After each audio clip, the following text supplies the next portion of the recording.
Okay, let's unpack this. We are diving into a whirlwind of a controversy that really just gripped the Philippines recently. It's all centered around their Department of Tourism, the DOT. Right. And this wasn't just some simple communications flub. It became a national flashpoint. It brought up all these fundamental debates about, government efficiency, public trust. And that very fine line between leadership visibility and, well, what some people called aggressive self-promotion. It's a fascinating case study. It really is. Especially in how quickly perception can just outrun reality. Especially now, in the age of social media, where critique is just instantaneous. We've pulled our material for this mainly from the Manila Times and Rappler, focusing on reports from early January 2026. And our mission today is pretty crucial. We need to analyze these specific claims of self-promotional branding. I think the local term was EPAL branding. That's the one. It was levied directly against the DOT. We'll dissect their official defense, which is very detailed. But more importantly, we're going to look at the sharp critique from branding experts about putting the destination first. Because that's the core of it all. At the heart of this whole thing is this real tension. On one side, you have a private editorial decision. Featuring Tourism Secretary Christina Frasco on a magazine cover. Right, a magazine called Philippine Topics. But that private decision was immediately seen through a very public lens. It was perceived as a government endorsement. Which is what triggered the backlash and that very politically charged accusation of EPAL branding. Exactly. And that leads us right to the main question for this deep dive. In the world of public campaigns, what happens when an official's visibility, even if it's unintentional, outshines the very product it is meant to sell? What are the real costs of that? So let's start at the beginning. The controversy really blew up around the first few days of January 2026. And it was all about that cover of Philippine Topics featuring Secretary Frasco. Just the optics of it were, well, they were challenging from the get-go. Usually, the head of tourism is a symbol for the destination, not the focus themselves. But it was a detailed account from a photographer, Max Episolo, that really poured fuel on the fire. Yes, that's where the emotional anchor of this whole thing lies. Episolo detailed this. Just a colossal amount of work his team had poured into documenting the country. And this is the detail that just sticks with you.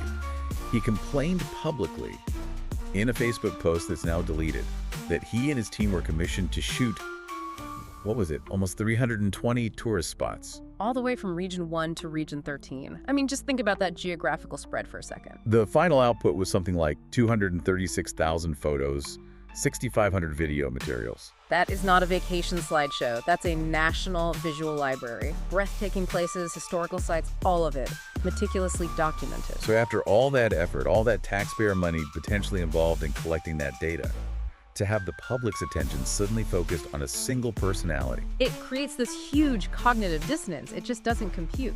It makes people ask, why did we commission this epic coast-to-coast project if the face of the promotion is just going to be the department head?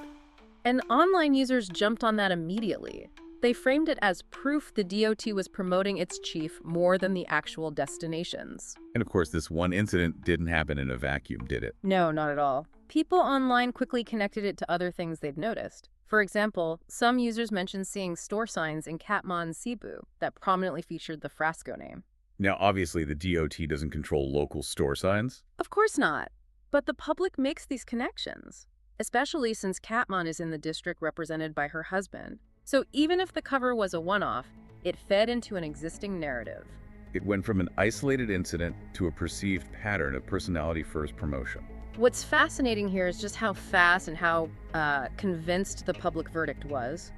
The core claim, fueled by Abasolo's numbers, was that the department chose an image of the secretary over all this rich material they'd commissioned. And that's the textbook definition of EPAL branding, isn't it?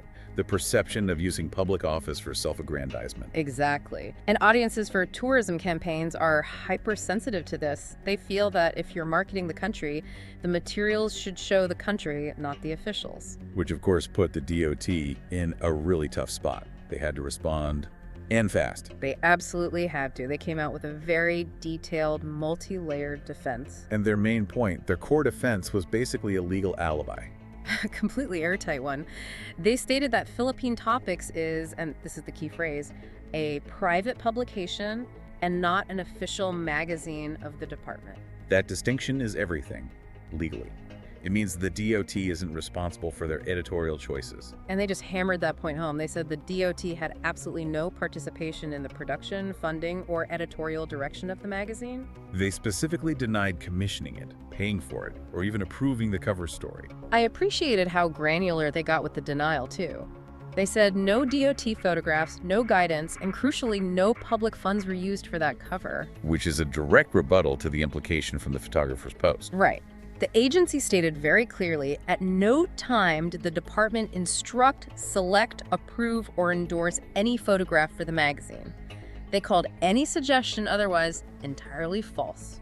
So if we take the DOT's defense at face value, that they are, technically innocent of commissioning this, then why engage so heavily in the PR battle? That's the million-dollar question. They warned that misrepresenting their actions undermines public trust. But you could argue the damage was already done, couldn't you? The perception was already out there. And that is the critical distinction. Legally, they were in the clear. They didn't break funding rules, but they may have already lost the much bigger war for public perception. So their statement about being anchored on destination-first storytelling was really them trying to play catch-up. Exactly. Once the image is out, any clarification is, by definition, a step behind. Here's where it gets really interesting. Because even with that detailed legal clarification from the DOT, the issue just wouldn't go away. No, it shifted. It stopped being about legal compliance and started being a discussion about strategic failure. And that's when the external experts started to weigh in, demanding better brand governance. This is where we bring in the analysis of Dindo Denau, a branding specialist with, 4 decades of experience? A real veteran. And he didn't focus on the funding at all. He looked at the output. And he described the whole episode as a fundamental failure of communications discipline, something that should have been managed and prevented long before it ever went to print. His diagnosis just cuts right to the bone. He argued the whole thing, regardless of who paid, ran counter to the most basic principle of tourism marketing, Which is, placing the destination, not personalities, at the center of the storytelling. and he had a quote that just articulated it perfectly. He said, branding is not about visibility, it is about discipline. Ah, that's the one. When a government tourism material places the secretary's image at the center, it outshines the product it is meant to sell. It's so clear. Think about it like this. If Coca-Cola ran a huge global campaign, but they put the CEO's face bigger than the Coke bottle. You'd be confused. You'd stop thinking about the drink and start thinking about the person. Exactly. In tourism, the product is the Philippines, the beaches, the culture. When the message becomes about the administrator, the country itself becomes secondary. And Denau's indictment was pretty serious. He said flatly that a campaign like this would not pass a brand review in the private sector. Which raises a huge question. Shouldn't government communications be held to an even higher standard since public trust is their main currency? You'd think so. But the problem is, even with the DOT's factual innocence on the funding, this created a massive perception problem. The distraction became the story. And we have to connect this to a larger pattern, because this wasn't the first time, was it? No. Marketing professionals pointed out that this backlash felt very similar to previous controversies that DOT has faced. It suggests a recurring systemic weakness. Precisely. People immediately recall the incident with the use of foreign stock footage in an earlier tourism ad. Right, so experts are saying these two things, using foreign imagery in one case and focusing too much on an official in another. They both point to the same root problem. Weaknesses in brand governance, in structure, and in professional oversight. It's not just bad luck, it's a systemic vulnerability.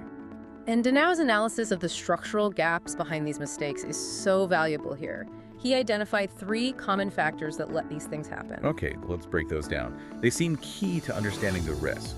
First, he pointed to the absence of an independent creative review. There's no objective body, separate from the leadership, to evaluate if creative materials are actually on brand. So there's no one to stand up and say, wait, this violates our core principle of destination-first marketing without fearing political pressure. Exactly that. Which leads to the second gap, the lack of a senior strategist with real veto power. Someone whose job it is to protect the brand, who can actually say no. Yes. If that person can't challenge questionable decisions, even those involving the boss's visibility, then discipline just collapses. And the third gap. An insufficient consideration of audience perception. Just a failure to think, how will this actually be seen? In this case, a strategist should have seen the EPO association coming from a mile away. No objective review, no veto power, and a failure to anticipate perception. That makes perfect sense. And that leads directly to the recommendations for how to fix it. The experts called for a much clearer separation between governance, the secretary's job, and promotion, which is the campaign's job. And also just strict, non-negotiable adherence to that destination first rule. In everything. Fundamentally, yes, and engaging professionals who have the explicit authority to challenge creative decisions, even from the top. That's the backbone of brand discipline. So what does this all mean for you, the listener? We started with a magazine cover, but we've really drilled down into a structural failure in public communications. And the core learning here is vital. Even when government funds aren't technically used, the perception of endorsement and the visual message can just shatter public trust. Right. Being accurate in a legal sense, we didn't pay for it, is one thing.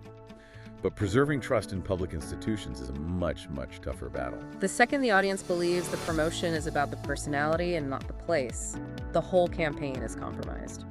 So to leave you with a final thought, it comes from Danau's analysis. He said, branding is not about who is seen, it is about what is remembered. And right now, what the public remembers is the distraction, the controversy, not those stunning 236,000 photos of the Philippines. It really makes you consider how managing that focus, whether it's on a person or a product, is what shapes the success or failure of any campaign. That prioritization is everything. Something to think about for sure. Indeed. Until the next deep dive.